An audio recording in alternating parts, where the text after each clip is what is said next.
Good morning guys. ഒരുപാട് നാളുകൾക്ക് ശേഷം ഒന്ന് നന്നായി ഉറങ്ങി.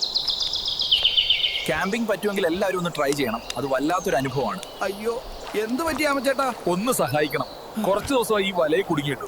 ഹോ, ഞാൻ നോക്കാൻ ചേട്ടാ, പേടിക്കണ്ട. പ്ലാസ്റ്റിക് വേസ്റ്റ് അലസമായി വച്ചെറിയും. അതിന്റെ ഭവിഷ്യത്ത് നമ്മൾ അനുഭവിക്കണം. എന്ന് നന്നാവും ഈ മനുഷ്യർ. എനിക്ക് പറയാനുള്ളത് വരുന്ന തലമുറയോടാണ്. കുട്ടികളെ, നിങ്ങൾ ഈ പ്രകൃതി കാത്ത് സൂക്ഷിക്കാൻ ശീലമാക്കണേ.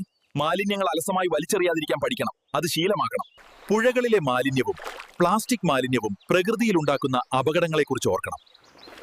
ഗൈസ്, നമ്മുടെ നാട്, പ്രകൃതി, വായു, ജലം, ഈ കാടെല്ലാം സംരക്ഷിച്ചതാം വരും തലമുറയ്ക്ക് കൈമാറി നൽകിയാണ് നമ്മെ കടമ എന്ന് ഓർമ്മിപ്പിച്ചോട് ഈ വീഡിയോ ഇവിടെ അവസാനിപ്പിക്കുന്നു. നിങ്ങളുടെ കാടൻ ബായ്. ഗൈസ്, കഴിക്കാണ്. ചേട്ടൻ ഇപ്പൊ ഒക്കെ ആയി. പേര് കല്ലെന്നാണ്. അപ്പൊ ഞങ്ങൾ കഴിച്ചിട്ടൊന്ന് വിശ്രമിക്കട്ടെ.